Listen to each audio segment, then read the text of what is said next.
And so what keeps you here? Well, I like Jacksonville. You know, I mean, I've been here a long time, and I also like at UNF. You know, at Florida, you almost have to be a caretaker. That's a great institution. At UNF, we're growing, we're changing, we're defining ourselves, and so I kind of like that model a little bit more, just for me personally. And but you never know. I mean, you know, the students could march on me, and the faculty could demand I be fired, and you can be out of here in a year. You know, you take a look at a Penn State situation where it turned around overnight. So you never really know. But I'm happy to be at UNF and happy to be in Jacksonville. If you had to pick like one favorite thing about UNF, what would it be? Well, I like the students. I mean, I like seeing just how the students change, you know, during the time that they're here, and I like seeing the ways faculty teach and the kind of things that they research and do. And I love the physical look of this campus, and you know, the trails, and I love the fact that the sporting program is climbing. I mean, there's really nothing not to like as far as I take a look at it. Just it's a lot of long hours, and but there's no free lunch anywhere. I enjoy it.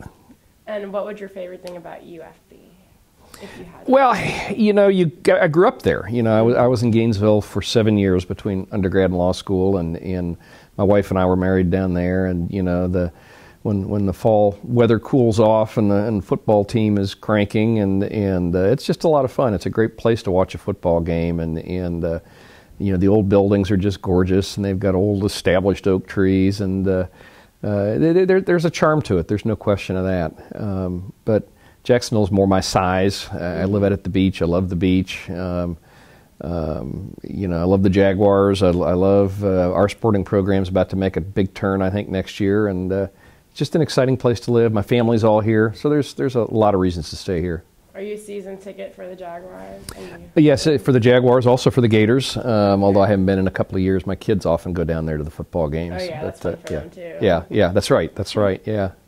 So could you mind if we ask you a couple questions about the 13% budget increase? Sure. How does that plan? I know UNF planned for like the 15% originally. Mm-hmm. So will the 13%, how will that cut into anything? Yeah, it was a tuition increase. Tuition's about half of our budget. The other half comes from the state and the taxpayers, and so the difference between 13% and 15% is about $400,000. So you know, we can always use it. You know, that'd be great to hire another, you know, half a dozen faculty or so to offer more classes for students. But we can find a way around it. That's, you know, when you've got a $130 million budget, a couple $100,000 isn't that hard to deal with.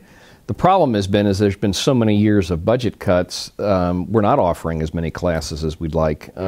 We aren't hiring as many faculty in the programs as we'd like because of those budget cuts. And I know it's been tough on students because the tuition's gone up the last couple of years, but we're still about the lowest in the country in terms of tuition. It's still a pretty good deal, even though I'd like to see nothing go up in cost, but you got to have money to run the place, and so that's the reason that we asked for that amount. Yeah, and what department, or is there anybody who in specific who will be losing out on the money with the budget? Well,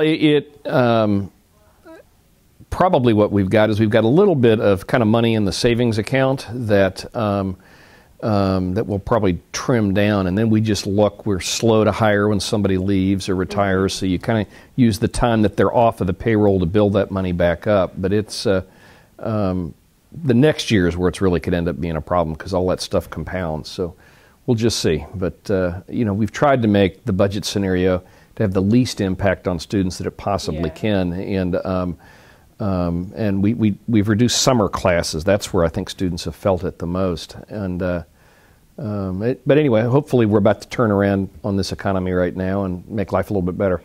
Do they do a new budget increase or cut every year or every summer before the fall semester? Is that how it works? Yeah, the legislature meets in the spring, and so we typically get the budget in May or June, and the year starts July 1, the fiscal year.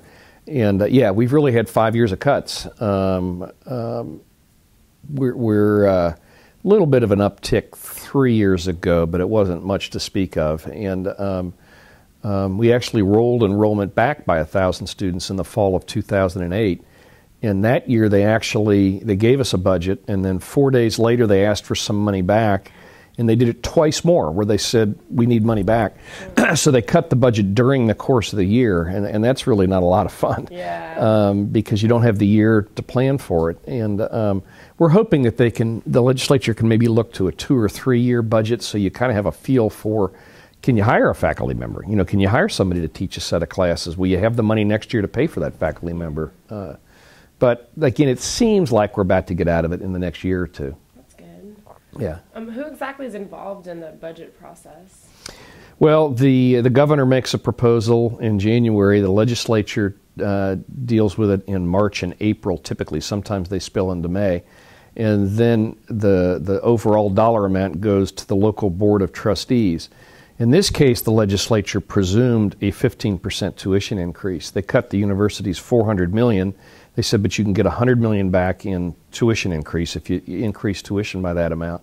The governor didn't want that to happen. Although he had proposed a flat budget. So then our board, we have a board workshop that's public and open to the public, and where we make a proposal to the board, and they tweak it and massage it and tell us what their priorities are for us, and then we finalize it in the middle and the end of June. Okay, so that's when they told you that it would be the 13, not the 15%? Yeah, well, our board, the local board, assumed that it would be a 15% increase. Okay.